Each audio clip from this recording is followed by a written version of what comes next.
하나, 둘, 셋, 넷. 누구냐? 영현, 서구 소리 잘 들립니까? 소리 잘 들려요? 하나, 둘, 셋, 넷. 소리가 잘 들릴까요? 오케이, 됐다. 역시나처럼 그 혹시나 방송 상태 이상하면 여기 친구들한테 문자 그 카톡 단체 카톡 해주세요. 자, 봅시다. 아이고.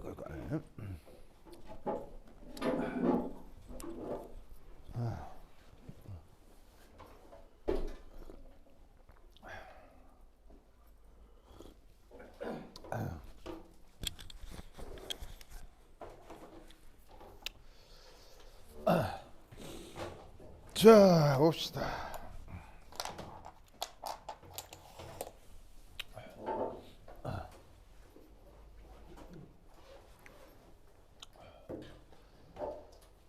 자, 우리 저번 시간부터 해왔던 게 뭐예요?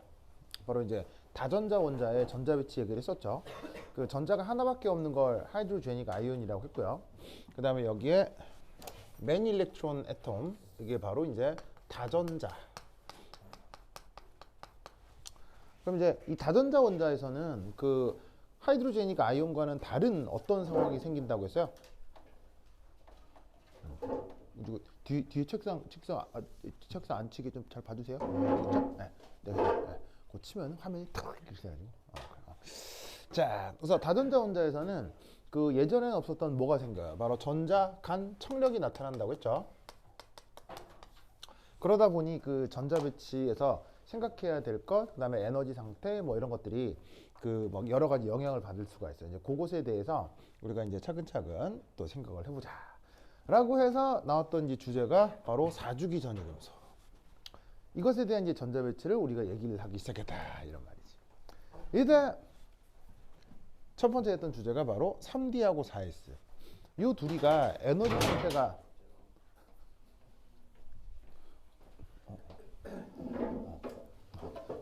괜찮아요? 네, 그래. 깜짝아. 네네. 괜찮지? 얘는 괜찮죠. 네. 자, 깜짝 놀랐네. 자,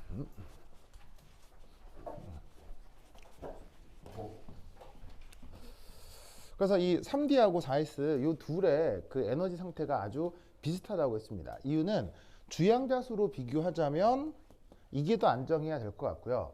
그다음에 가군동량 양자수로 비교하면 요게 더 안정할 것 같다 이런 말이야. 그죠? 그러다 보니까 이 둘은 진짜로 계산상으로는 거의 차이가 없어요. 차이가 없이 어쩔 수 없이 이제 계산상으로는 거의 차이가 없게 완전히 에너지가 상당히 비슷하거든요. 그래서 그 계산이나 이론적으로 예측이 힘들기 때문에 얘는 어쩔 수 없이 그 실제 실험 결과가 어떤지 살펴봐야 되겠죠. 그래서 이제 어떤 전자 배치를 한번 봤었냐면 바로 19번 원소 포타슘. 저번 시간에 뭐라고 했었냐면 18개까지 전자는 알곤 전자 배치랑 똑같다고 했어요. 그런 다음에 3D 배치하고 4S 배치 중 어디에 우선적으로 된다고 했죠? 바로 3D 말고 4S에 우선적으로 이제 전자 배치가 된다고 했어요. 그리고 20번 칼슘 같은 경우 4S2 전자 배치가 되면서 역시나 3D 전자, 3D보다는 S 오비탈의 전자 배치가 먼저 되는 걸 저번 시간에 말씀을 드렸었죠.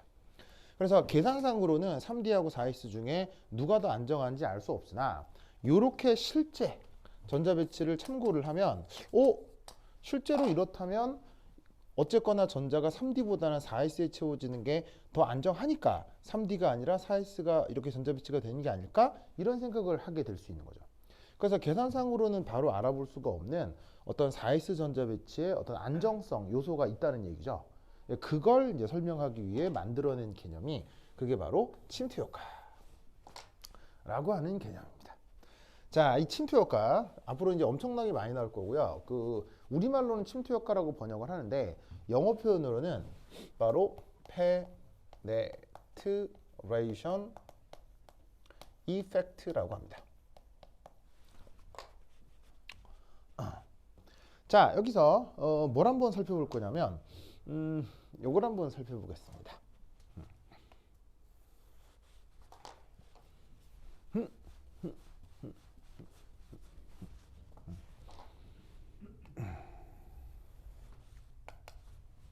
자, Y축에 뭘 한번 생각해 볼 거냐면요.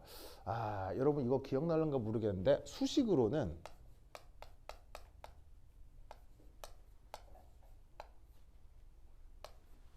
이런 식의 의미가 있었어요. 기억나세요? 이런 걸 한번 그린 적이 있었는데 기억나십니까? 요것의 이제 의미를 뭐라고 했었냐면 요것도 사실은 이제 수학적으로 조금 더 살펴볼 필요가 있지만 정확한 표현은 radial distribution function 이라고 했고요. 그 우리말 번역은 방사상 분포함수로 번역이 됩니다. 근데 요것의 이제 말 자체도 상당히 어려울 뿐더러 이 녀석이 이제 수식도 이제 수학적으로 좀 많이 공부를 해야 되기 때문에 이게 이제 수능에서는 어떻게 출제된다 그래서 수능에서는 그냥 수능에서는 뭐 이게 수능에서 나온다고 했죠. 지금 그릴게 이걸 그냥 수능에서 뭐라고 한다고 했어요. 이걸 그냥 수능에서 전자 발견 확률이라는 잘못된 표현을 수능에서 그냥 막 쓴다고 했죠.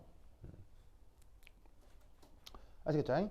그러면서 어떤 그래프들을 막 한번 그려보았는데 어떻게 그려보았냐면 자 여기 0. 자 원점이라고 되어 있는데 원점에 기본적으로 뭐가 있고요? 핵이 있고 자 Y축은 그래서 어쨌든 뭐 전자를 발견할 확률 비스무리한 거고 그래서 X축은 R이라고 두고 이것의 의미는 핵에서 전자까지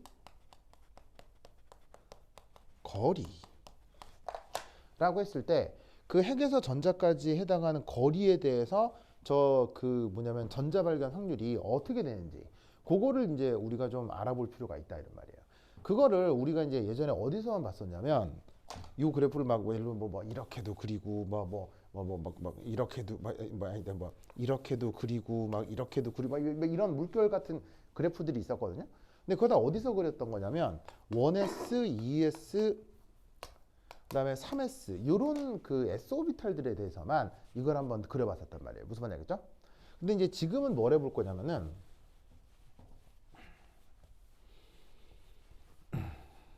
여기서 이렇게 한번 해볼 거예요. 바로 요 놈을 핵 근처 영역에서 NS, NP, ND 요것을 비교해서 한번 그려볼 거예요. 우선 첫 번째 중요한 게 이게 그 핵에서부터 아주 멀리 떨어져 있는 거리까지를 얘기하지 않고요. 바로 핵 근처 영역. 그래서 전자와 핵이 아주 가까이 있을 수 있는 그런 상황에 대해서 S 오비탈, P 오비탈, D 오비탈. 그러니까 여기 N이라고 하는 건 주양자수를 얘기하는 거겠죠. 그러니까 주양자수가 뭘 해도 S 오비탈이나 P 오비탈이나 D 오비탈이 있을 수 있잖아요. 예를 들면 뭐 3주기나 4주기부터 그 뭐 D 오비탈 등이나 P 오비탈 등이 나타날 수 있으니까 그런 것들을 핵 근처 영역에서만 따로 그려보면 그 결과가 이렇게 됩니다. 바로 짜잔 짜잔 짜잔 이렇게 돼요. 자 실제로는 이 그래프가 아주 휘황찬란하게 막 나타나요. 근데 이제 그거를 전체를 다 얘기하겠다는 게 아니고 바로 핵 근처 영역, 핵에서 아주 가까운 영역. 그래서 사실은 보호반지름보다도 더 가까운 핵에서 아주 가까운 영역을 생각을 해보겠단 말이죠. 이때 그 경향성이 이렇게 하나, 둘, 셋 크게 세 가지로 나타나는데 첫 번째가 바로 이게 NS 그 다음에 얘가 NP 얘가 NT 저렇게 됩니다.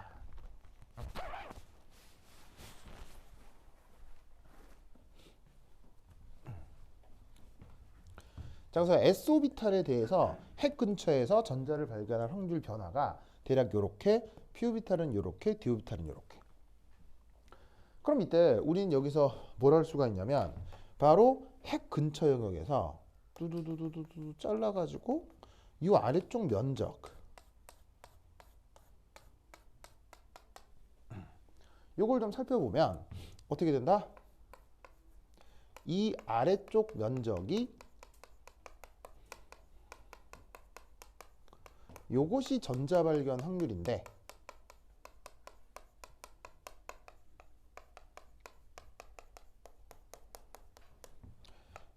바로 S 오비탈이 그것이 가장 크게 나타납니다. P 오비탈이나 D 오비탈과는 달리 S 오비탈에서 핵 근처 영역에 전자가 존재할 확률이 갑자기 확 늘어난다는 얘기예요.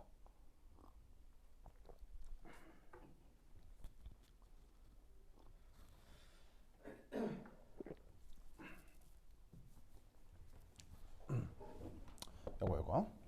그러면 이 또한 무슨 이유가 있는 거겠어요? 계산 결과겠어요? 계산 결과이기 때문에 어쩌야 되겠어요? 외워야 되겠죠? 그냥 외워야 돼. 외우는 거야. 그래서 지금 얘기하려고 하는 이 그 뭐냐면 침투 효과 같은 경우는 수학으로 치자면 사실 거의 공리에 가까운 거예요. 수학에서 공리 증명해라 이런 말 안 하죠? 그런 것처럼 화학에서도요. S오비탈이 왜 침투 효과가 있느냐? 그런 거 이유 없어요. 알겠어요? 그런 거 묻지 않습니다. 그냥 S오비탈의 침투, 그러니까 침투 효과가 뭔지 이제 계속 좀 얘기를 할 건데 어쨌건 이렇게 설명이 되는 침투 효과라는 게 있다. 그걸 이제 전제하고 그 이후에 이제 뭔가 화학적인 설명을 하는 거예요. 그래서 이 S오비탈에는 이런 성격이 있다라는 걸 꼭 기억을 해두셔야 돼요. 그러면 이게 SPD 이렇게 봤을 때 어떻게 되냐면 S오비탈이 핵 근처에서 전자가 발견될 확률이 월등히 크게 된다 이런 말이야, 그렇죠? 그러면 이게 핵 근처에서 전자가 발견될 확률이 크다. 이게 이제 무슨 의미냐면 이게 이런 의미예요. 여러분, 그 앞서서 그 내가 그 뭐냐면 정확도하고 정밀도라는 얘기를 한 적 있죠. 그럼 정확도와 정밀도라는 얘기를 할 때 그 뭐냐면은 그 정밀도를 높이기 위해서는 반드시 실험을 몇 번 이상 해야 된다고 했어요. 3번 이상 해야 된다고 했죠. 3번 이상에서 진짜로 비슷한 어떤 그 경행성을 갖는 값이 나와야 된다 이런 말이에요. 그럼 결국 이 말은 무슨 말이냐면 그러한 실험의 수행을 여러 번 반복하면 반복할수록 당연히 그 신뢰도는 올라간다는 얘기예요, 떨어진다는 얘기예요? 실험을 반복하고 정말 데이터가 비슷비슷하게 나올수록 그 신뢰도는 점점점 올라간다는 얘기지. 무슨 말 알겠죠? 자, 그래서 자, 여기 이제 어떤 핵이 있고요. 자, 이제 여기 전자가 이렇게 있는 거예요. 무슨 말 알겠죠? 전자가 이렇게 있는데 이때 핵으로부터 이 전자에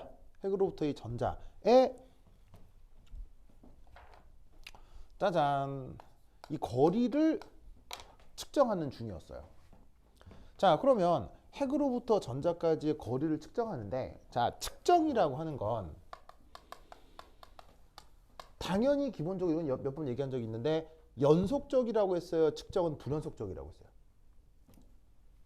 인간이 뭔가를 측정하는 행위는 필연적으로 연속적일 수밖에 없어요? 불연속적일 수밖에 없어요?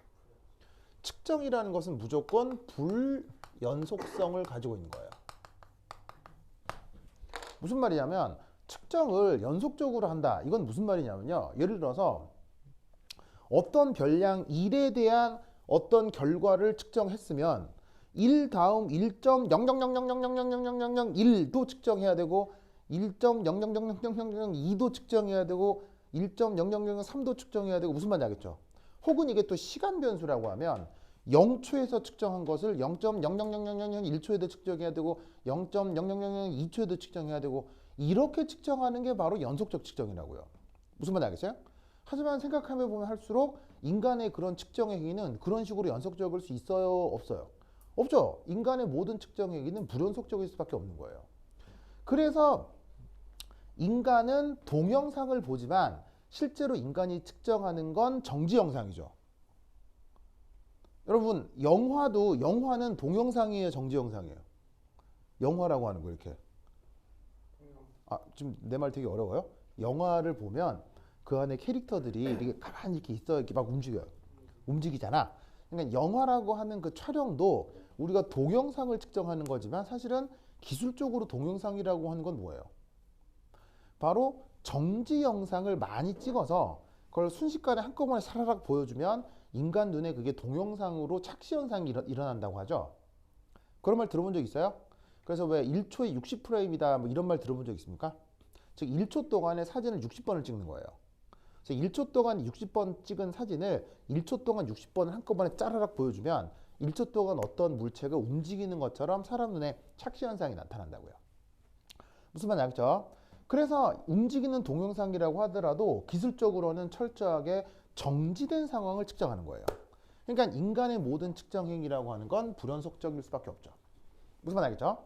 그래서 어떻게 되냐면 핵으로부터 어떤 전자의 거리를 예를 들어서 10회 측정했다고 칩시다. 10회 측정했다고 칩시다. 무슨 말인지 알겠죠? 그렇죠? 이때 만약에 이 전자가 d-오비탈 전자였다 라고 하면 10회 측정을 했더니 그럼 10회 측정한다는 게 뭐야? 10번의 사진을 찍었다는 얘기예요. 10번의 사진을 찍었더니 d-오비탈 같은 경우는 9번의 전자가 여기 있었던 거예요. 그럼 이렇게 주로 이렇게 나오는 이 위치가 바로 이 d-오비탈 전자의 핵으로부터의 평균 거리인 거지. 근데 놀라웠게도 10번의 사진 중 한 번의 사진에서 전자가 여기 있는 거예요. 평균 거리하고 아무런 관계도 없는 위치에 짠! 한 번 전자가 이렇게 가까이 있는 것이 사진을 딱 찍힌 거예요. 무슨 말 알겠어요? 그럼 여러분 전체 10번 측정했는데 9번은 여기에 측정되고 한 번은 여기 측정된 거예요. 그러면 이 한 번 이걸 어떻게 해석할 거예요? 뭔가 실험의 오류일까요?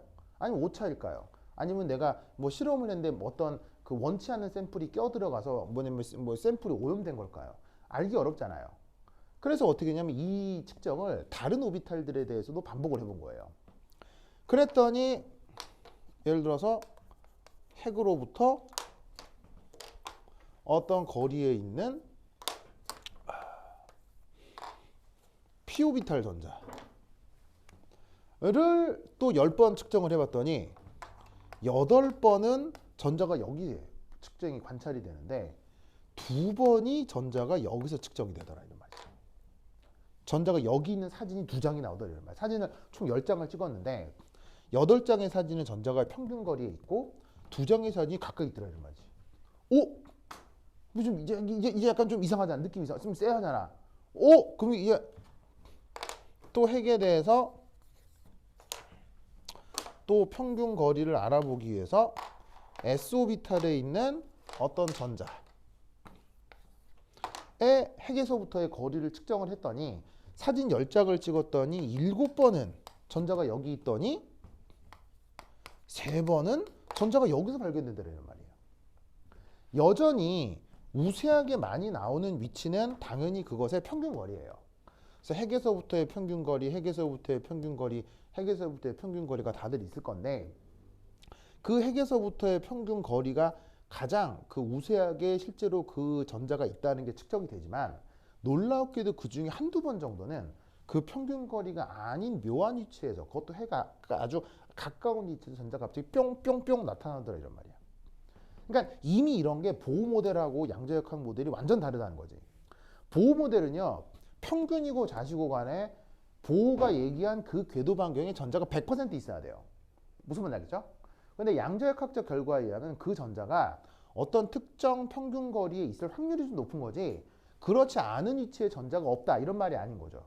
그래서 조사를 해봤더니 놀라웠게도 전자들이 핵 가까이 순간순간 발견이 되더라 이런 말이야. 그런 실험 데이터들이 나오더라고. 근데 그게 방금 여기 보여드린 것처럼 D보다는 P, P보다는 S에서 그 빈도가 작게 나타나더라 이런 말이지. 무슨 말 알겠죠? 그걸 그림으로 그린 게 이거예요.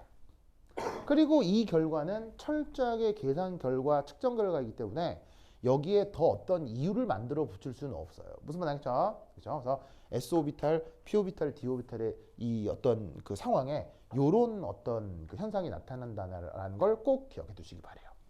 그래서 이걸 이제 말로 좀 쓰자면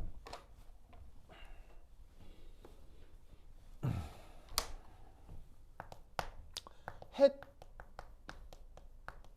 근처 영역에서 S전자가 더 큰 빈도로 발견이 되는 거예요.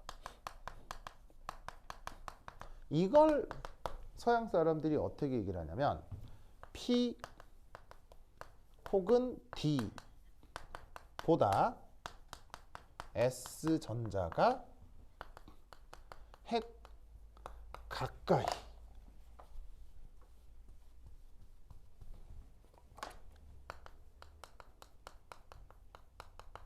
강하게 침투한다.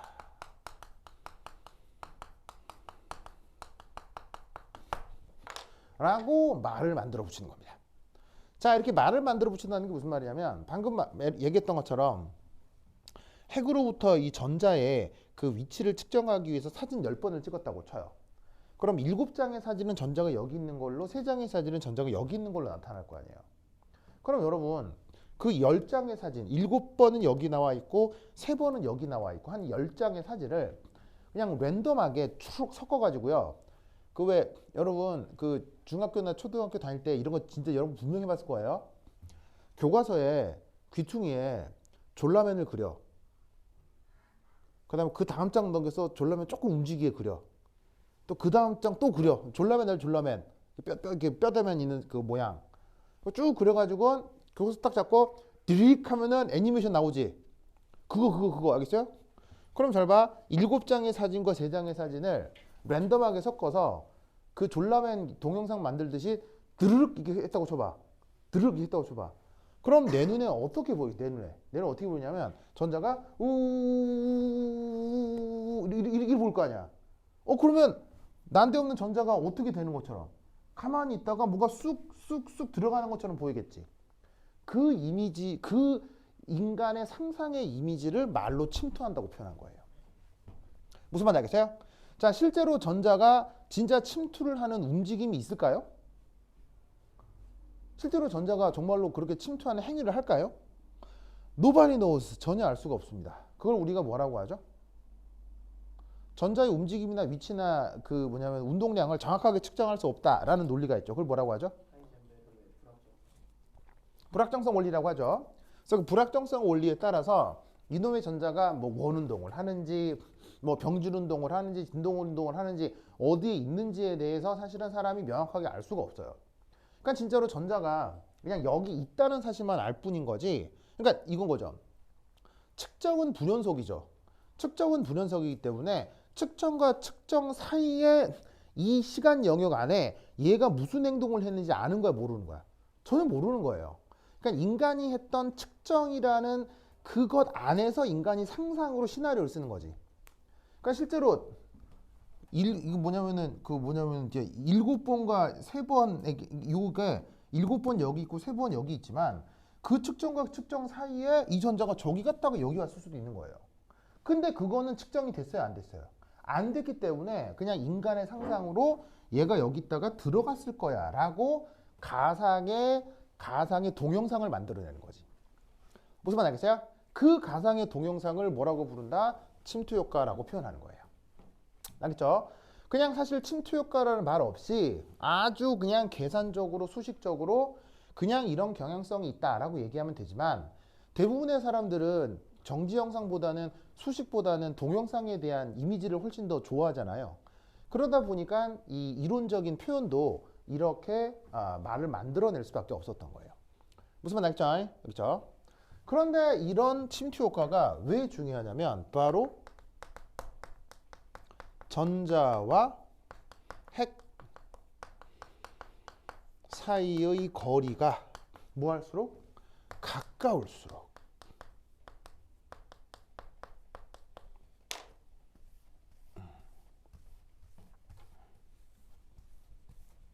당연히 인력은 커집니까? 작아집니까? 인력은 커지고 안정해진다는 얘기죠. 아, 그러면 이 말은 무슨 말입니까? 3D나 4S보다는 침투 효과가 강한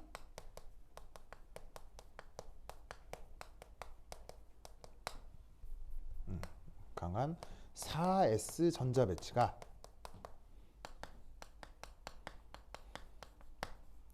(3D보다) 더 안정해지는구나 라고 말을 만들어 붙일 수 있게 되는 거예요.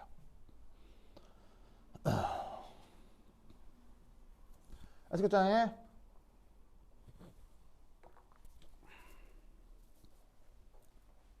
그래서 다시 원래대로 돌아가셔 19번 포타슘과 20번 칼슘에 대해 포타슘의 3D하고 4S가 경쟁 상태일 때 3D보다는 어디에 전자가 먼저 채워진다? 4S에 3D보다는 4S의 전자가 먼저 채워진다 라고 말을 만들어 붙이는 거예요. 알겠죠? 그러니까 사실은 4S1, 4S2라는 전자 배치가 실제 관찰되는 거지. 이게 관찰되는데 이 왜 이렇게 되냐에 대해서 처음엔 뭘 해봤겠어요? 처음엔 에너지적인 그 어떤 그 역학적 에너지를 계산을 해서 3D하고 4S 중 4S의 전자가 먼저 차니까 3D보다는 4S가 더 안정한갑다. 그것을 얻기 위해 처음에 계산을 해봤겠지. 근데 계산을 했는데 실패한 거야. 어떻게 실패한 거야? 딱히 어디가 더 안정하다 불안하다라고 얘기할 수 없는 계산 결과가 나온 거지.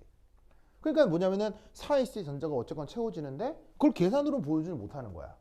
그러니까 어떻게 돼? 새로운 이론을 만들어야 되겠지? 그래서 만들어진 이론이 바로 침투 효과라는 이론인 거예요. 무슨 말 알겠죠? 알겠죠? 그래서 S오비탈에는 이런 희한한 성격이 있고 이것은 마치 수학의 공리와 같아서 S오비탈의 이런 성격은 반드시 그냥 외워놓으셔야 됩니다. 뭐만 알겠죠? 알겠죠? 이 논리를 그게 두시기 바랍니다. 오케이, 잘한다. 자, 쓰시고. 자, 됐나요? 되죠. 자, 그 다음 2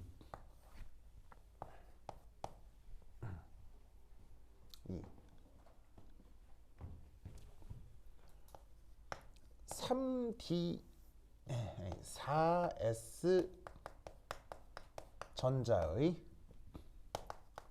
침투 효과와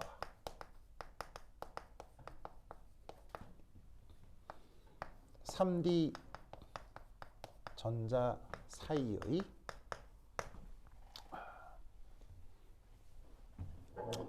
가림 효과.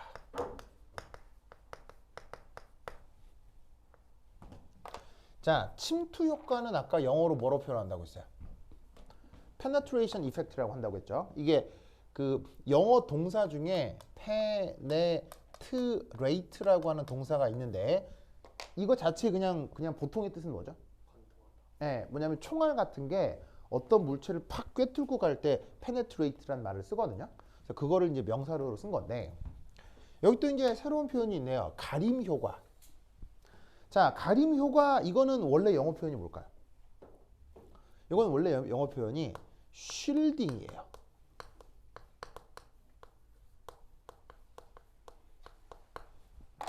그래서 왜 뭐냐면은 저기 아이언맨 토르 저기 뭐 캡틴 아메리카가 속해 있는 그 단체가 뭐예요? 어벤져스. 그 어벤져스를 관리한다고 하는 기관이 있죠. 정부 기관. 그거 뭐라고요? 그걸 쉴드. 그 쉴드 여기 있어요? 네. 그래서 이게 뭐냐면 쉴드가 원래 사전적 뜻은 뭐예요? 이 방패죠, 방패. 그럼 방패가 뭐예요? 뭔가를 막고 가릴 거 아니에요. 그 쉴딩 이펙트를 그래서 우리말로 그냥 가림 효과 이렇게 번역하는 거예요. 이게 어떻게 나타나는 건지는 이제 곧 말씀을 드릴 건데. 자, 그래서 4S 전자의 침투 효과, 3D 전자 아이고 말을 잘못 썼다. 전자의 가림 효과가 서로 경쟁한다. 아유, 이게 국어를 잘못 썼네. 그래서 4S 전자의 침투 효과, 3D 전자의 가림 효과, 그것이 서로 경쟁한다. 그렇지. 자, 그럼 이제 이것을 설명하기 위해서 우선 첫 번째 알아둘 거 핵에서 전자까지의 평균 거리라는 개념이 있습니다. 핵에서 전자까지의 평균 거리. 자, 아까는 이 보시다시피 NSMP/ND의 그 뭐냐면은 침투 효과에 의해서 핵 근처 영역의 전자가 어떤 확률이 있을 수 있느냐 그 얘기를 했었는데, 아까 내가 이거 설명하면서 막 그림 그릴 때 핵 가까이 침투하는 것과는 별개로 그래도 대부분의 경우는 각 오비탈마다 핵으로부터의 평균 거리라는 게 있다고 했었죠. 그 평균 거리의 전자가 대부분 오래 머물게 되는데 그 외에 갑자기 어느 순간 핵 가까이 접근을 한다, 이런 얘기를 아까 했었던 거죠. 그래서 지금 뭐 해볼 거냐면, 이제 그렇다면 아까는 그 침투 효과에 대한 얘기였고요. 지금은 그렇다면 그 평균 거리, 이게 이제 어떻게 되느냐, 바로 이렇게 표현됩니다. 자, R, N, L. 자, 여러분 얘기했지만 N은 뭐고 L은 뭐예요? N은 뭐고 L은 뭐예요? 얘는 주 양자수고 L은 각 운동량 양자수죠. 그 R이라고 쓴 거니까 뭐겠어? R은 계속 우리가 R을 뭐로 쓰고 있어? R은 거리야. 핵에서 거리야, 그죠? 핵이 전자까지 거리. 근데 무슨 거리? 평균 거리니까, 평균 거리면 보통 통계학적으로 어떻게 표현해? 평균은 어떤 물리량에다가 평균은, 그렇지? 그 통계학적으로 어떻게, 위에 이게 바를 하나 넣어주죠. 그래서 이 표현은 바로 이제 산술 평균을 뜻한다. 그렇다고 하면 그 우리 위대한 물리학자들께서 바로 이 주 양자수와 각운동량 양자수에 따라 핵에서 전자까지의 평균 거리를 또 다 계산해놨을 거 아니요?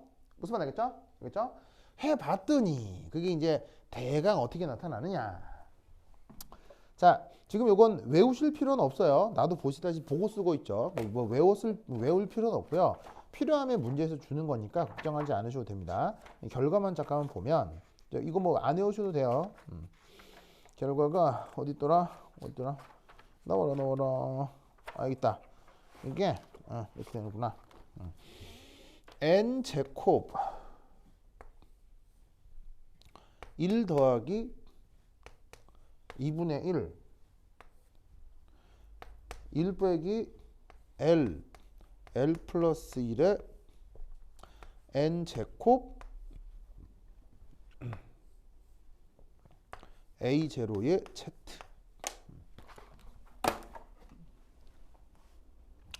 이거랑 비슷하십니다. 자, A0는 그 뭐냐면은 보호 반지름이고요. Z는 원자 번호인데, 어차피 뭐 요거나 뭐 상수니까 됐고요.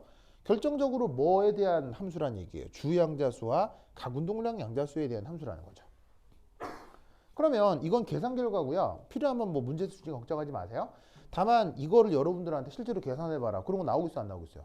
당연히 안 나오겠지. 그러면 여기서 여러분들 알아둬야 될 건, 이 수식이 얘기하는 어떤 성격, 그건 알아둬야 된단 말이야. 성격은 알아둬야 된다고. 알겠죠?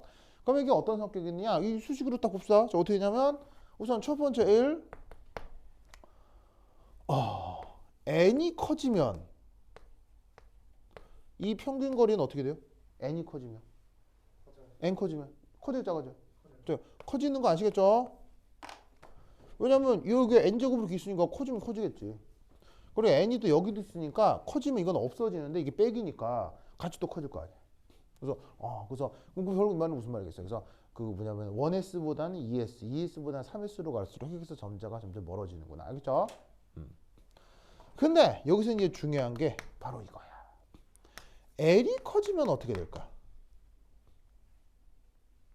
L이 커지면 어떻게 될까? 그러니까 L이 존재 가능한 상황이면, L이 커지면 어떻게 될까? 자, 보세요. 뭐 정해진 n에 대해서 뭐 L이 있을 거 아니야? 근데 그 L이 여러 가지 값을 가질 수 있지. 각운동량 양자수가. 그럼 이 값이 커지면 앞에 마이너스가 있으니까 얘는 어떻게 되겠어요? 작아지는 거예요. 무슨 말 알겠죠? 그래서 이 두 개를 종합하면 사실 이렇게 됩니다. 예를 들어 평균 거리인데 3s 오비탈까지의 평균 거리하고 3p 오비탈까지의 핵에서 전자까지 평균 거리하고 3d 오비탈까지의 핵에서 전자까지 평균 거리를 비교하면 자, 이 세 개 중에 얘는 여기다 써야 되구나. 자, 얘는 요걸 예를 들면 어떻게 되냐면 3s 오비탈까지 핵에서 전자까지 평균 거리, 3p 오비탈까지 전자에서 핵까지 평균 거리, 3d 오비탈까지의 평균 거리. 요걸 비교하면 어디가 더 가깝고 어디가 더 멀다는 얘기입니까? 바로 이렇게 된다는 얘기죠. 핵에서 오히려 더 가까운 건 3s가 아니라 3d가 더 가깝습니다. 뭐는 평균 거리는. 저 위에 있는 거는 뭐 예를 들면 이런 거죠. 3s 오비탈까지 핵에서 전자까지 평균 거리, 4s 오비탈까지 핵에서 전자까지 평균 거리. 어디가 더 가깝고 어디가 더 멀다는 얘기입니까? 위에 얘기는 이쪽이 더 가깝다는 얘기인 거고요. 무슨 말 나겠죠? 그렇죠? 그래서 이 얘기가 해주는 건 뭐냐면, 자, 각운동량 양자수가 같을 경우는 주양자수가 작을수록 핵에 더 가깝고요. 주양자수가 같을 경우에는요, 각운동량 양자수가 클수록 핵에 더 가깝다는 얘기예요. 무슨 말 나겠죠? 그렇죠? 이 사실을 꼭 알아두셔야 됩니다. 자, 그럼 이때 여기서 봅시다. 어디 지울까? 여기 줄게요. 여기 준다잉. 여기 줄게요. 여기 준다잉. 자, 두 번째 침투 효과 4S 가림 뭐라고?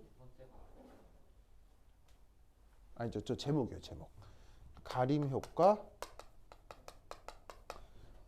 가림 효과 3D 둘이 경쟁하는데 아까 1 저 평균 거리 얘기했고요. 자, 두 번째는 2. 저 평균 거리 입각해서 이제 어떤 생각을 하나 해볼 수가 있냐면 요렇게 이제 3d 오비탈에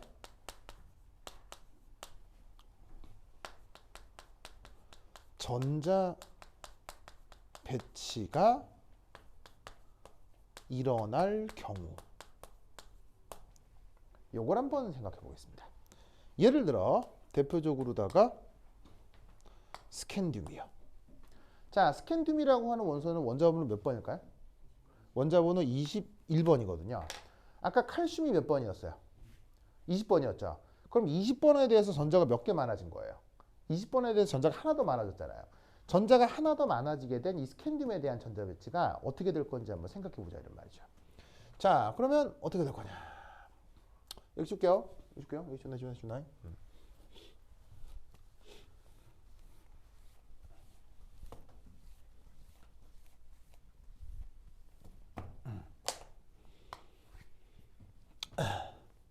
19번 포타슘은 4s 오비탈의 하나의 전자, 20번 칼슘은 4s 오비탈의 둘의 전자, 그리고 드디어 21번 스캔듐.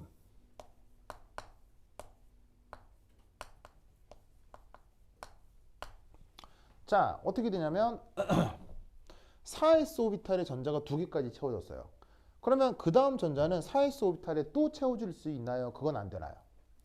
그건 안 되겠죠. 왜냐하면 한 오비탈의 전자가 최대 몇 개까지 채워줄 수 있어요? 전자가 최대 두 개까지밖에 채워지지 못하잖아요. 그러니까 어떻게 되냐면 세 번째 전자는 어쩔 수 없이 어떻게 된다? 이렇게 3d 오비탈의 전자가 채워져야 된다 이런 말이에요. 무슨 말 알겠죠?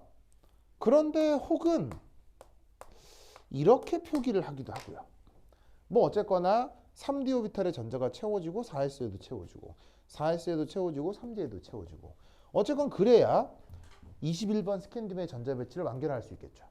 그리고 s 오비탈의 전자가 어쨌거나 한 오비탈의 전자가 최대 두 개까지 채워지니까 그 다음 전자는 이거랑 가깝다고 하는 3d 오비탈에 채우면 될 텐데 이때 그 3d 오비탈의 전자 배치를 이렇게 표현하고 이렇게 표현하고 저렇게 두 가지로 표현해 볼 수 있는데 저 두 가지 표현 중 어떤 표현이 옳은 표현일까요?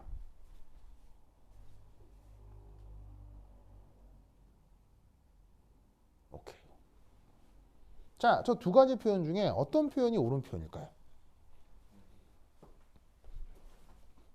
만약에 이제 화학을 선행학습으로 배우셨다면 이런 걸 어디선가 본 적이 있을 거거든요. 자, 그러면 이제 여러분 중에 뭐 예전에 어디서 배웠을 수도 있으니까. 자, 위처럼 쓰는 게 맞다고 생각하자. 아래처럼 쓰는 게 맞다고 생각하자. 뭐, 한 명밖에 없어, 왜? 대답한 사람이. 언제? 언제는 위아래, 업다운 어디? 아래로 할게요. 아래로요? 진짜로요? 그럼 업다운 댄스 시작. 위아래, 위아래. 그래, 하여튼. 그래서 이제 이런 표현이 있고 이런 표현이 있는데 결론적으로 말씀드리자면 이 표현이 맞는 표현이고요.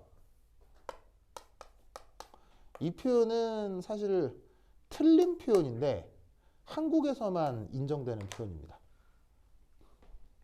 네. 그러니까 이렇게 쓰면 틀리거든요. 이렇게 쓰면 틀리는데 한국에서만 그냥 인정되는 표현입니다. 네. 원래는 이렇게 쓰셔야 됩니다. 이렇게 써야 되는데 이렇게 쓰면 틀려요. 이게 틀린 거예요. 틀린 건데 한국에서는 인정돼요. 네. 이상하죠. 자연과학이 뭐 전 세계적으로 내용이 같아야 돼요. 뭐 인도에서 배운 자연과학과 뭐 저기 프랑스에서 배운 자연과학이 같아야 돼요, 달라야 돼요. 똑같아야 되잖아요. 근데 이렇게 한국에서만 통용되는 이상한 표현들이 있습니다. 아까 얘기했던 레디얼 디스트리뷰션 펑션처럼. 알겠죠? 알겠죠? 자, 그러면 이제 이게 뭔 말이냐? 이겁니다. 여기 줄게요.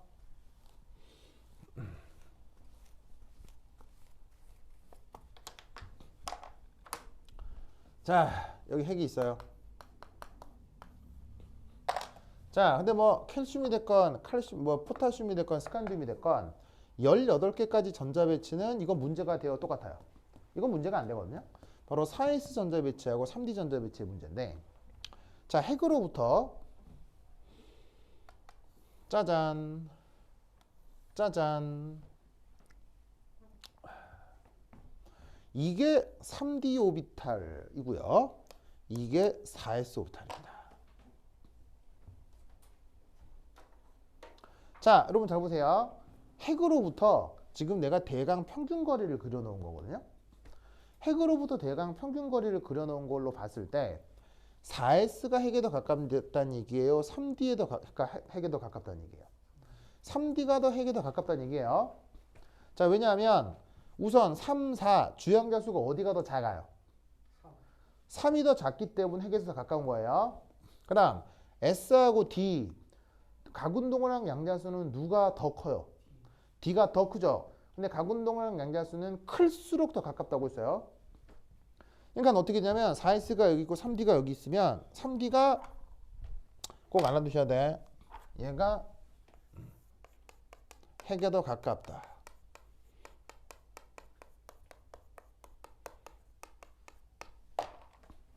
자, 그런데 이때 어쩔 수 없이 4s 오비탈에 어떤 전자가 전자 배치가 돼요.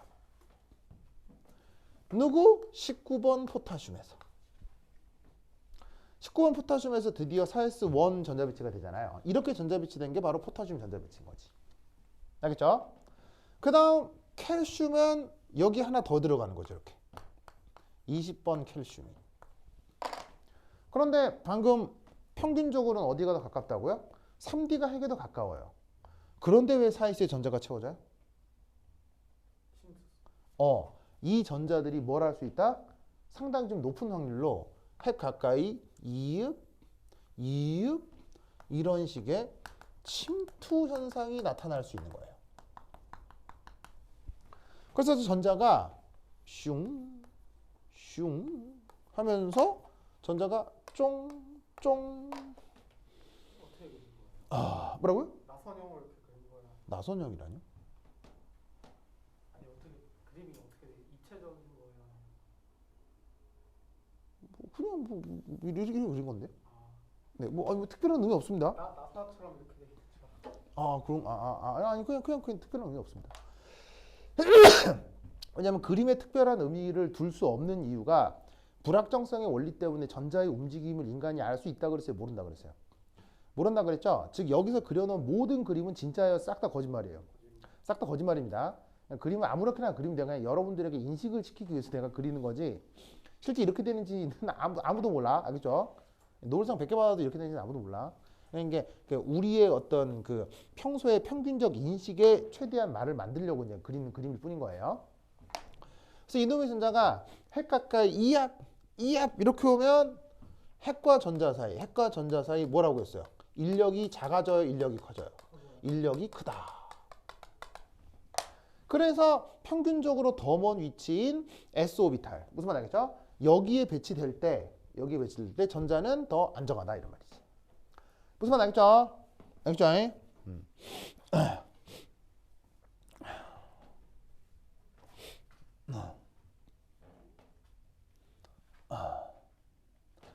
여러분 그 우리나라로 치자면 현대자동차.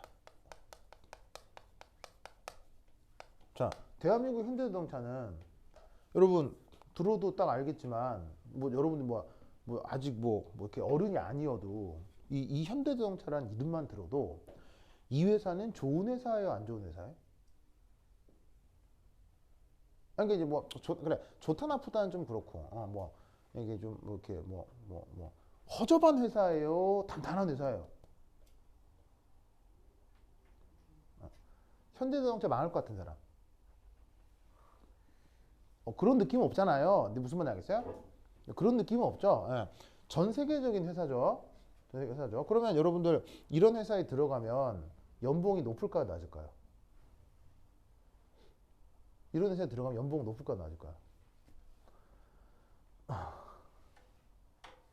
그래서 내가 물어봤지. 내 동기한테. 왜냐면 내 동기가 이제 내가 어디서 만난 동기냐면 군대에서 만난 동기거든요. 군대에서 만난 동기인데 내가 이제 95학번인데 그 친구는 96학번이었어요. 내가 군대 좀 늦게 가가지고 동기들이 나보다 조금 나이가 어리긴 해. 근데 96학번인데 그래도 뭐 96이면 그래도 여러분들 부모님이랑 나이가 비슷할걸요? 95, 96이면? 그러니까 뭐냐면 여러분들 몇 살이죠? 여러분 몇 살이라고 해야 돼요? 여러분 몇 살이에요? 여러분 07년생이죠? 아니 06년이에요? 06이라고요? 06. 내 첫째 딸이 05년생이거든요. 그러니까는 여러분 부모님하고 나나 뭐 우리가 비슷한 세대인 거예요, 그렇죠? 근데 그럼 이제 이 친구의 프로필은 어떠냐? 서울대 기계공학과. 그러니까 여러분들이 나중에 이렇게 이런 데 가면 이렇게 된다는 거예요, 알겠어요? 그걸 미리 말씀드리는 거예요. 그러니까 서울대 기계공학과 석사까지 한 거예요. 그래서 기계공학 석사까지 한 친구거든요. 그래서 근데 학교 있을 때는 못 봤고요. 군대 가서 알게 된 거예요. 그래갖고 막 얘기하다 보니까 학교도 비슷하게 같이 나왔고 이런 거, 이거 반갑다 이렇게 된 거지.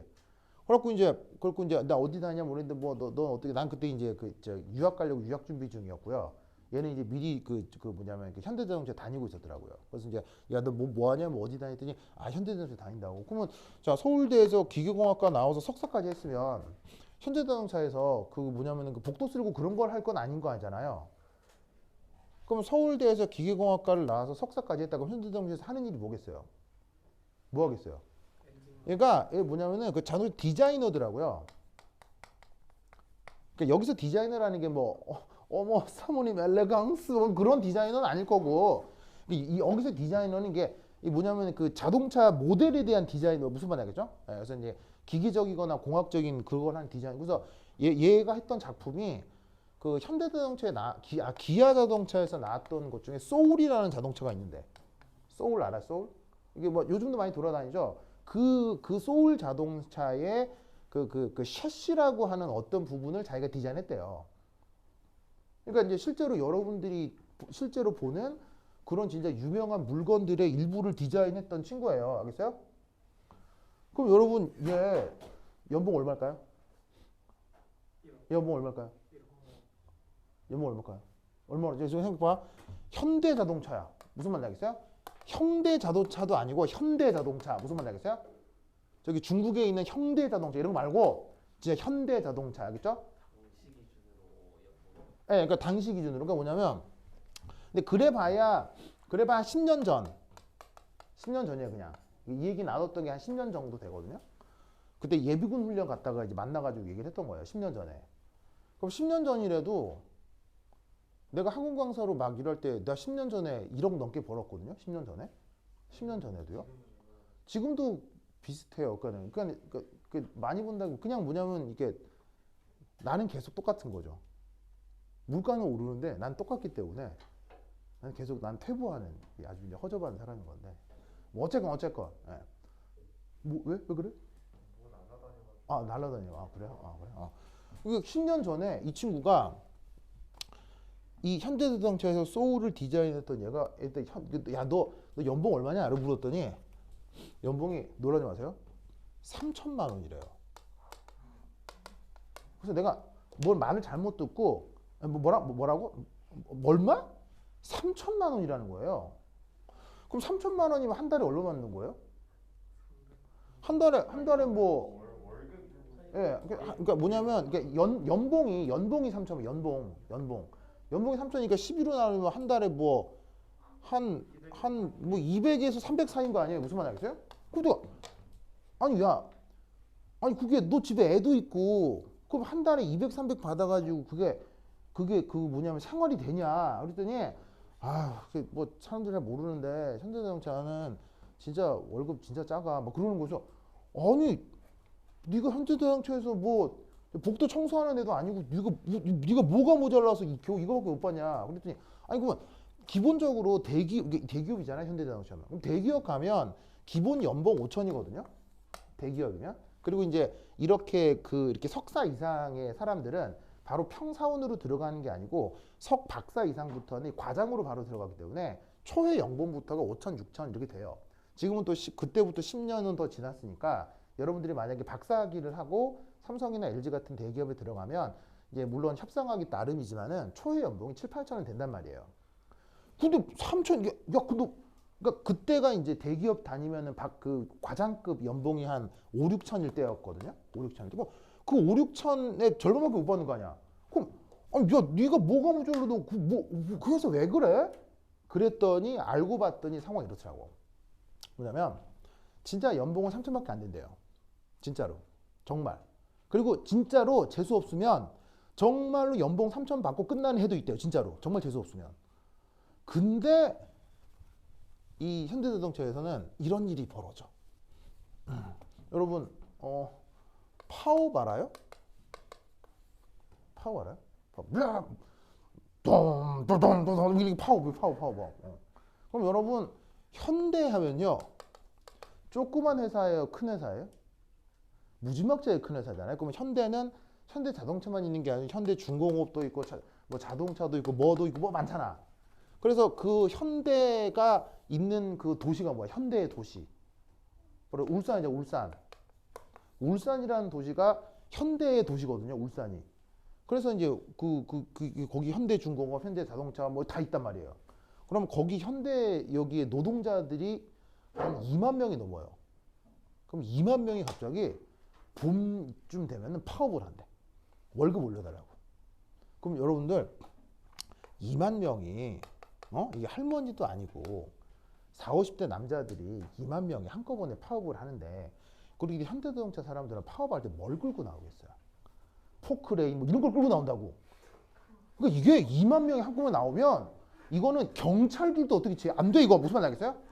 2만 명이 포크레인을 끌고 나오면요 이거 어떻게 안 돼. 그러니까는 이 사람들이 파업 이렇게 하면은 회사에서 어떻게 되겠어요?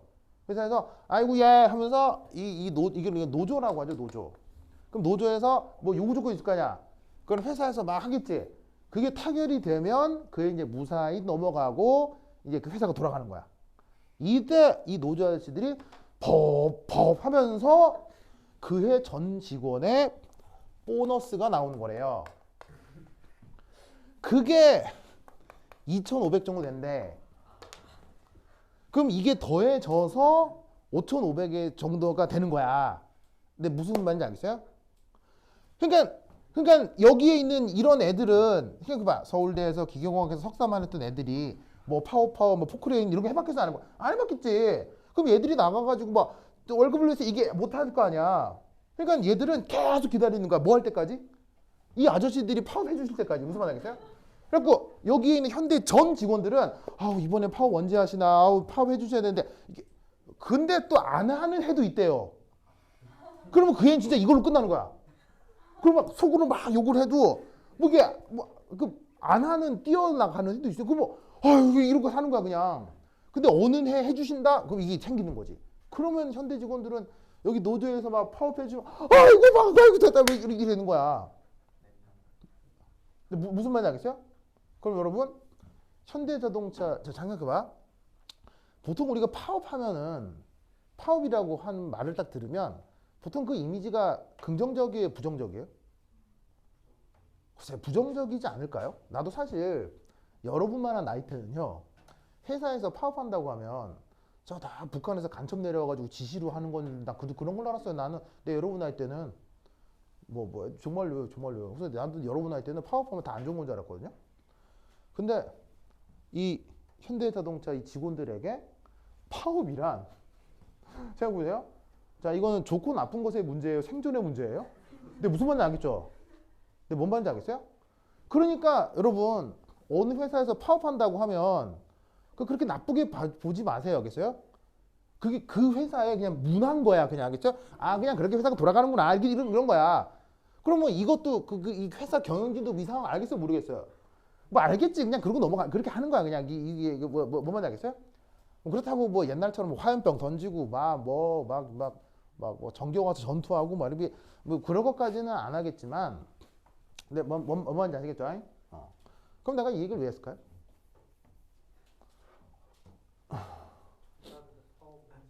내 이 얘기를 왜 했을까요? 자, 3천만 원 주는 현대자동차, 3,500 주는 중소기업. 자, 이것만 보면 어디가 더 좋은 것 같아요? 이게 더 좋은 것 같죠? 무슨 말 알겠어요? 하지만 사람들은 어디에 더 먼저 가려고 한다? 여기에 가려고 한다. 뭐 때문에? 요것 때문에. 3D하고 4S 중에 누가 핵에 더 가깝다? 3D. 하지만 어디에 더 채워진다? 어디에 먼저 채워진다? 4S. 왜? 뭐 때문에? 침체력 때문에. 무슨 말 알겠죠? 알겠죠? 이것을 꼭 기억해 두시기 바랍니다. 문제 알겠죠? 그렇죠? 네. 하여튼 그렇다. 이 상상도 못했죠. 나도 나 진짜 깜짝 놀랐어요. 현대자동차를 과장급으로 과장이나 대리급으로 다니는데 연봉이 3천밖에 안 된다고? 물론 10년 전이긴 하지만 그래서 너 말도 안 된다고 생각했는데 이게 이렇더라고. 예. 근데 진짜로 파업 한 번씩 뛰어먹으면 이걸 못 받는 때가 있으니까 이게 의외로 대기업 다닌다고 해서 이게 그렇게 이게 뭐 대우가 썩 좋은 거라고 보긴 좀 어렵지 않을까 뭐 하여튼 이런 생각도 슬쩍 한번 해본 적 있어요. 네, 뭐 하여튼 그렇다. 네. 하여튼 됐다. 됐죠? 네. 좋아.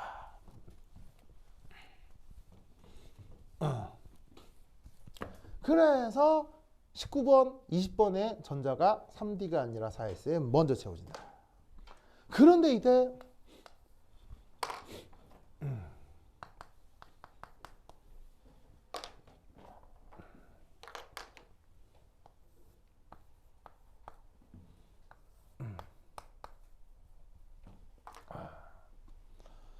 자, 아까 얘기했듯이 좀 더 크게 그릴까? 조금만 더.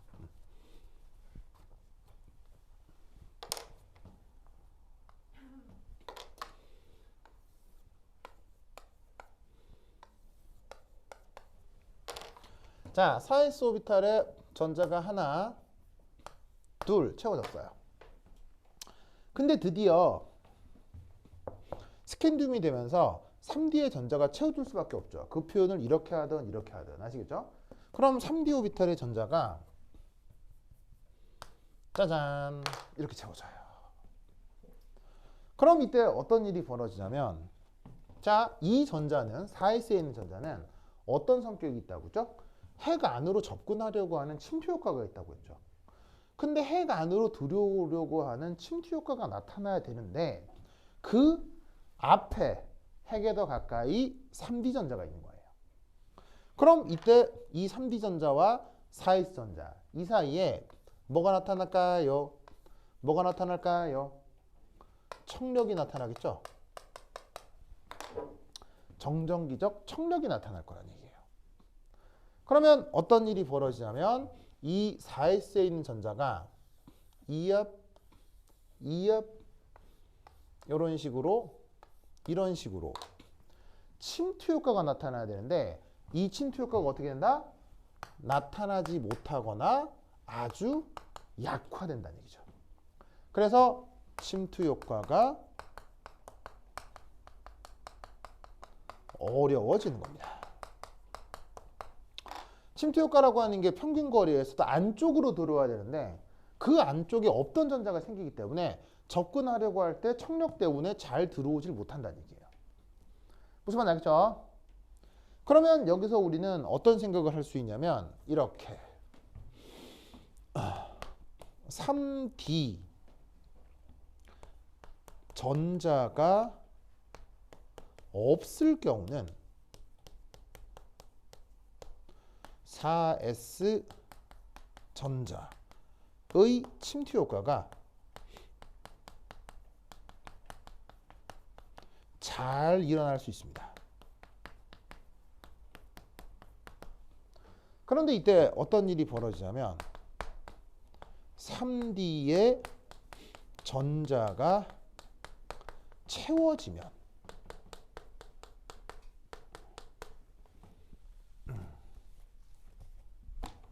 전자 간 청력 이 나타나서 어떻게 돼? 4s의 침투 효과가 매우 약화되는 거죠.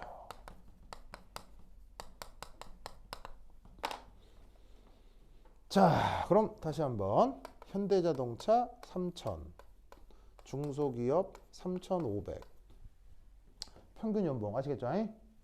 근데 현대자동차는 파업 등을 통해 보너스 2500이 있을 수도 있고 없을 수도 있고. 근데 평소의 경험으로 보아 어쨌건 이쪽이 더 나은 연봉인 거예요. 이쪽이 더 나은 연봉이에요. 이쪽이 더 나은 연봉이라고 사람들이 생각한 거지. 무슨 말 알겠죠? 알겠죠? 근데 갑자기 어느 순간부터 현대자동차에 현대에 절대 그럴 일은 없겠지만 현대에 노조가 없어졌어. 뭐 어떤 건 여러 가지로 없어졌어. 더 이상 현대는 파업이 없어. 만약에 무슨 말 알겠어요? 그러면 앞으로 절대로 현대자동차는 파업이 일어날 수가 없어. 만약에 어떤 이유 때문에. 그렇다라고 하면 두 회사 중엔 어디가 더 좋은 회사야? 이리 가야지. 무슨 말 되겠어요? 근데 무슨 말씀 하는지 아시겠어요? 자, 3D의 전자가 없을 경우에는 4s의 침투 효과가 나타나기 때문에 4s 전자 비치가 더 안정한 거예요. 그런데 어떻게 된다? 3D의 전자가 채워지면 4s의 전자가 채워져도 그 전자가 침투 효과가 없어져 버리기 때문에 이때는 어떤 일이 벌어진다? 4s 전자 배치가 3D 전자 배치보다 더 불안정해지는 겁니다.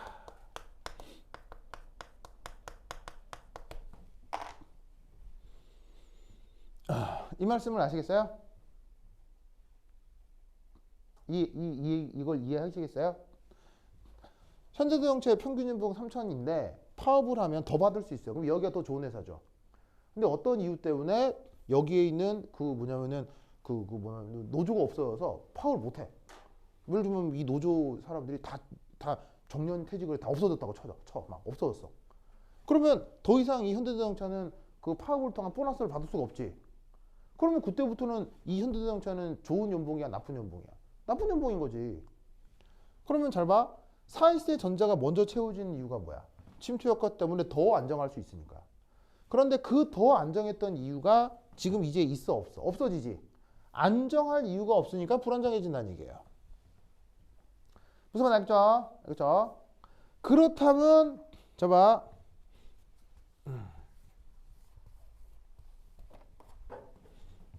예를 들어 여러분 알곤 전자배치의 경우 어떻게 썼어요? 1s2, 2s2, 2p6, 3s2, 3p6 이렇게 썼잖아요. 그럼 이런 전자배치의 의미가 뭐예요? 저렇게 전자배치를 왼쪽에서 오른쪽으로 쓰는 것의 의미가 뭐예요? 이리 갈수록 더 안정한 전자배치라는 의미인 거고요. 이리 갈수록 더 불안정하다라는 의미인 거잖아요. 맞아요? 전자배치를 쓸 때 왼쪽에 쓰는 게 더 안정한 거고 오른쪽에 쓰는 게 더 불안정한 거라고요. 그러면 4S의 전자배치가 먼저 되는 건 맞지만 3D의 전자가 채워지면 4S는 그때부터 더 안정해지는 거란 얘기예요. 오히려 더 불안정해지는 거란 얘기예요. 오히려 더 불안정해지는 거란 얘기예요. 그러면 불안정한 건 왼쪽에 써야 돼요? 오른쪽에 써야 돼요? 왼쪽. 오른쪽에 써야 된다고. 불안정. 불안정한 건. 그래서 아래쪽이 더 맞는 거예요? 위쪽이 더 맞는 거예요? 위쪽이 더 맞는 거다 이런 말이지. 무슨 말 알겠죠? 그죠? 이 논리를 꼭꼭 기억해 두시기 바랍니다. 그래서 여기다가 한 번만 더 말을 더 쓰면 3D의 전자 배치가 되면 4S는 더 불안정해지는 겁니다.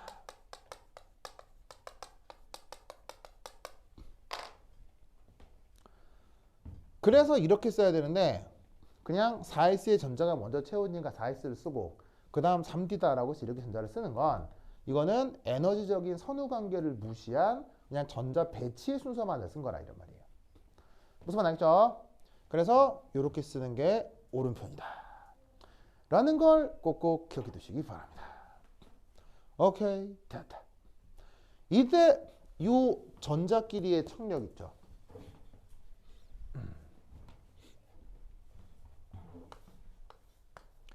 이것을 뭐 3D 전자의 4S 전자에 대한 가림 효과다 라고 하는 것입니다. 아시겠죠? 그래서 사실은 그냥 우리가 그 물리학적으로 쓸 수 있는 표현이 있죠. 그냥 전자 간 청력이다 이렇게 하면 되는데 그걸 또 화학에서는 말을 좀 바꿔서 가림 효과다라고 새로이 표현을 하는 것입니다. 알겠죠? 이 논리를 꼭꼭 기억해 두시기 바랍니다. 오케이, 됐다.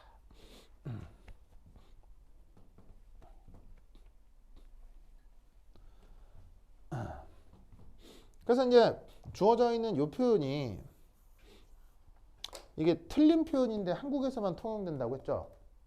이제 이유가 뭐냐면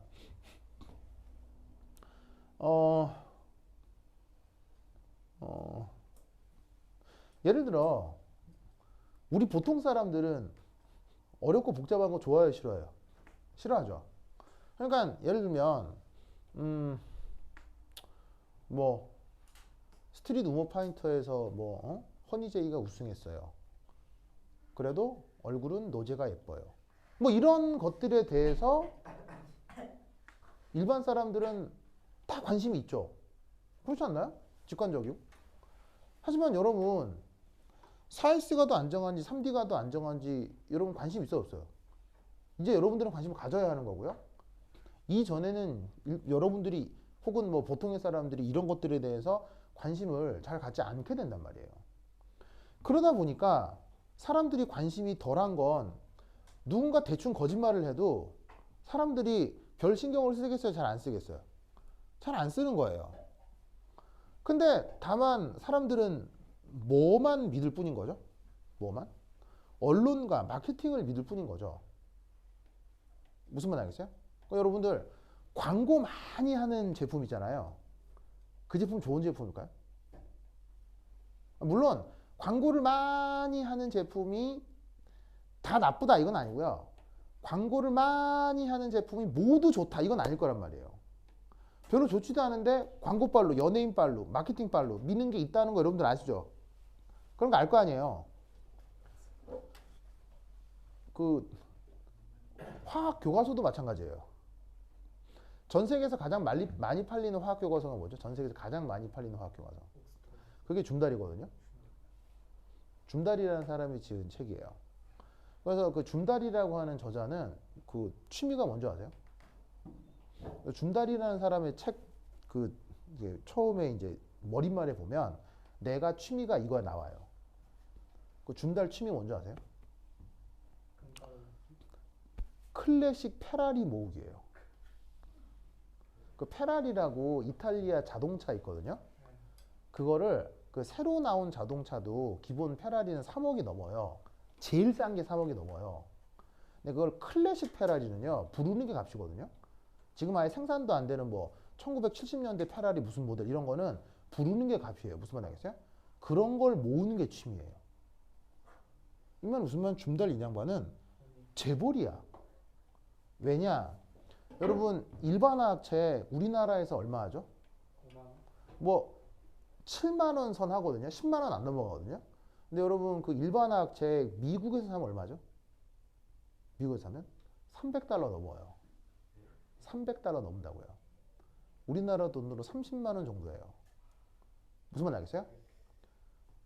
그래서 그러면 왜 우리나라에서는 이게 쌀까요? 우리나라에서는 왜 그 일반화학 책값 이런 게 이런 그 서양의 그런 책값이 쌀까요? 바로 우리는 상부상조하는 카피의 민족이기 때문이죠. 몰라요? PDF로 스캔 떠가지고 다 돌리잖아요. 그러지 않나요? 뭐 내가 그랬다는 게 아니고요. 그렇기 때문에 아니고요. 여러분 아름아름해서 PDF 구해요, 못 구해요? 아름아름해서 막 뭐 몰라요. 나는 못 구하는데요. 나는 못 구하는데요. 뭐 누가 구한다고 하더라고요. 근데 무슨 말인지 알겠죠? 나는 모르는 일인데요. 누군가 그렇게 했다고 저기 길게 지나가던 사람들이 하더라고요. 그런 말을. 무슨 말인지 알겠어요? 그러니까 이렇게 한국이나 중국이나 일본, 한국이나 중국 이런 데서 책 한 권 30만 원씩 받으면 사람들이 사겠어요, 안 사겠어요? 안 사. 그러니까 어떻게 돼? 이 아시아파는, 동아시아, 특히나 한국파는 가격이 싼 거예요. 그래서 여러분 책 중에 일반학 책의 원서를 딱 사시면요, 책 뒷껍질에 어떻게 되어 있냐면 인터내셔널 에디션이라고 되어 있어요. 그럼 본 사람 못 봤구나. 앞으로 화학책이나 물리책 사시면요, 책 맨 뒤에 인터내셔널 에디션이라고 되어 있고 밑에 뭐라고 되어 있냐면 이 책을 US 테러토리에서 팔면은 불법이다라고 되어 있어요. 뭐냐면 똑같은 책인데 똑같아요. 완벽하게 똑같은 책인데 그 책이 미국 내에서 팔리면 30만 원짜리인데 인터내셔널 판으로 팔릴 때는 그게 10만 원 정도밖에 안 돼. 10만 원보다 좀 덜해요. 그래서 해외에서 파는 책을 가져다가 미국에서 유통시키잖아요. 그럼 불법이에요. 그럼 막 손해배상 들어가고 막 난리 나는 거예요. 무슨 말 알겠어요? 이게 왜 미국이 바로 지적재산권이 가장 강력하게 보호되는 나라 중에 하나이기 때문이에요. 그러다 보니까 페라리란다. 줌달은 페라리를 모으는 재벌이 된 거죠. 무슨 말 알겠죠? 그럼 여러분 생각해봐. 책 한 권에 30만 원이면 돈 주고 사겠어? 무슨 말 알겠어요? 사실 책 한 권에 7만 원 정도 해도 야 좀 비싼데 근데 책 한 권에 30만 원이면 와 씨. 그래서 미국에는 그래서 도서관 문화가 발전해 있는 거예요. 책이 너무 비싸니까 학생들이 책을 거기서 빌려서 보는 거예요. 근데 여러분 무슨 뭐 해리포터도 아니고 일반학 책이나 일반 물리책을 도서관에 빌려서 공부한다. 이거 편하겠어요? 억수로 불편하겠어요? 억수로 불편하지. 뭔 말인지 알겠죠? 그러다 보니까 미국에서는요, 이 가난한 학생들, 집안 형편이 그렇게 좋지 않은 학생들이 이 책 한 권 얻기가 억수로 어렵다고요. 그게 사실은 미국의 좋은 점이겠어요? 나쁜 점이겠어요? 이게 미국이 그런 면에서 봤을 때는 참 불합리한 면이 많은 거예요. 그래서 내 생각은 이래요. 뭐 물론 지적재산권도 중요하죠. 하지만 줌달처럼 이렇게 전 세계적으로 퍼져 있는 책이라면 지금 줌달이 지금 나온 게 10판인가 뭐 그런가? 10판?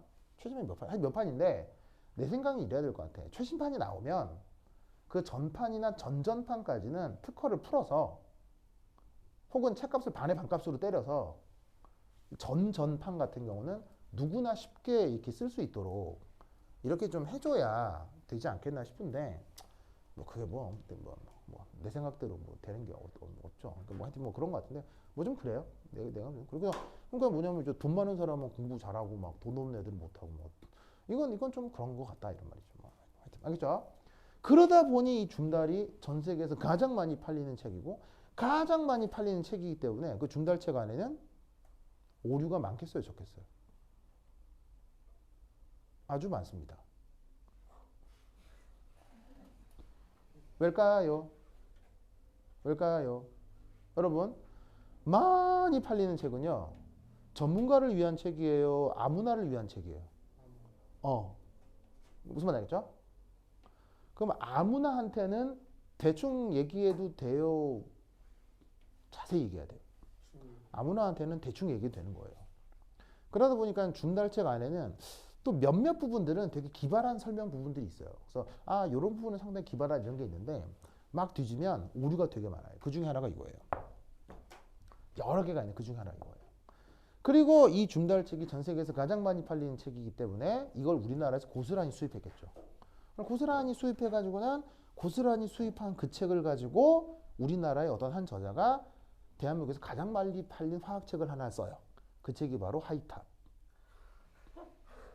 그래서 대한민국에서 가장 많이 팔린 화학책이 수학책은 정석이고요. 화학책은 하이탑이에요. 정석도 뺏긴 거죠. 예, 정석은 일본 교재를 뺏긴 거고 하여튼. 그래서 뭐냐면은 그러다 보니까 한국에서 초창기 하이탑이 쫙 깔리면서 각종 고교 교사들 뭐 하면서 거기에 다 이렇게 나와요. 무슨 말이 알겠죠? 그러다 보니까 이게 퍼져가지고 이게 아닙니다. 이렇게 쓰면 안 돼요. 이렇게 쓰면 안 돼요. 무슨 말 알겠죠? 그래서 여러분 학교 선생님들도 이렇게 이제 말씀을 해주시거든요. 그런데 또 몰라요. 또 어떤 교수가 어떻게 얘기하실지 모르기 때문에 만약 학교 선생님이 이렇게 쓰라고 하면 이렇게 쓰세요. 알겠죠? 알겠죠? 왜냐하면 내신 관리, 내신 결정은 누가 하는 거예요? 내신은 학교 교사가 왕이에요. 알겠죠? 만약 학교 교사가 이렇게 쓴다고 이렇게 써야 돼요. 알겠죠? 근데 진실은 이거예요. 이게 진짜 이렇다라는 걸 내가 논문이나 각종 자료를 통해 다 보여드릴 수 있어요. 알겠죠? 그래서 이제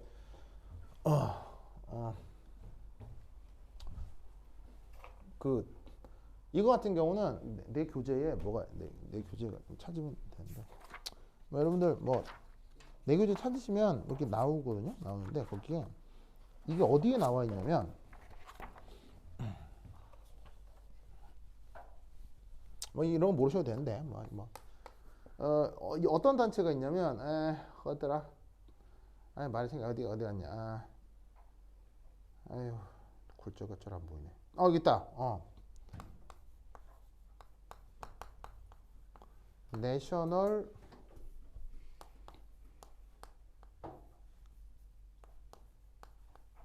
브루 오브 스탠다드 라고 하는 기관이 있어요.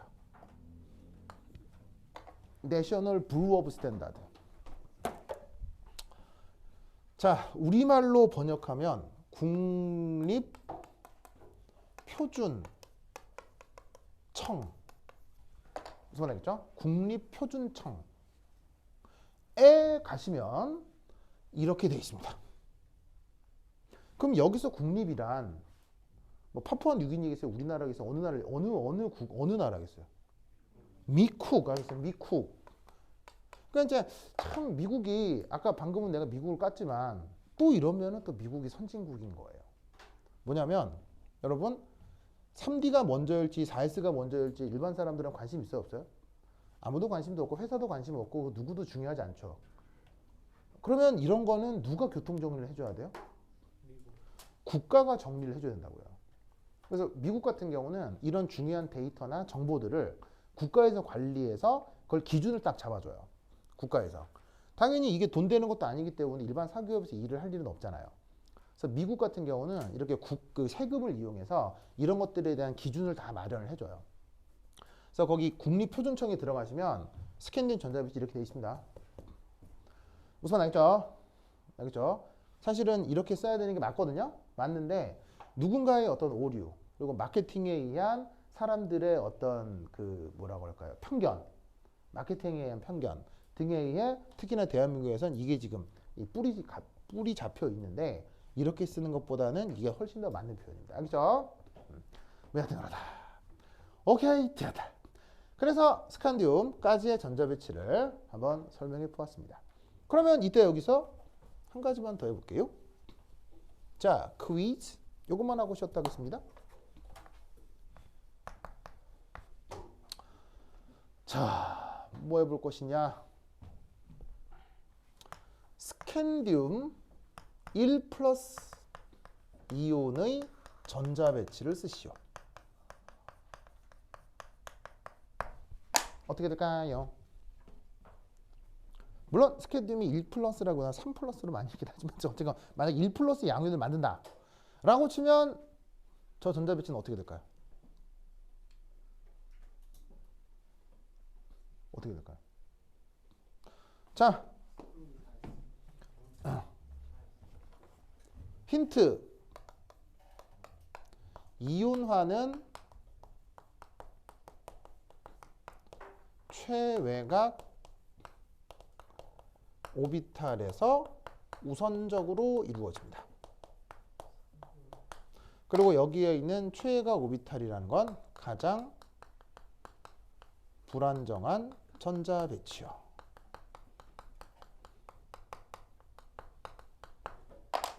그렇다고 하면 결과는 어떻게 되겠습니까? 스캔디움 플러스는 원래 21번인데 바로 18개까지는 알곤 전자 배치가 맞을 건데요. 바로 1 플러스 양윤이 된다는 얘기는 3D1, 4S1이 된다는 얘기죠. 자, 방금 말씀드렸다시피 왼쪽에 있는 게 불안한 거예요? 오른쪽에 있는 게 불안한 거예요? 무조건 오른쪽에 있는 게 더 불안한 거예요. 이온화는 어디? 가장 불안정한 전자를 먼저 떼어내는 게 우선적이거든요. 그럼 전자가 어디서 먼저 이온화가 된다? 3D가 아니라 4S에서 먼저 전자가 이온화가 되는 거예요. 아시겠죠? 그래서 이의 전자 배치는 3D1, 4S1으로 쓰셔야 됩니다. 그래서 이렇게 나타나는 저런 실제적인 실험 결과들이랑 말을 다 맞추어 표현하려면 아까 말씀드렸던 것처럼 침투 효과와 침투 효과와 무슨 효과예요? 가림 효과를 경쟁을 시켜서 전자 배치를 이런 식으로 쓸 수 있어야 됩니다. 아시겠죠? 오케이, 됐다. 그러면 한 10분 쉬었다 보도록 하겠습니다. 화장실 갔다 오세요.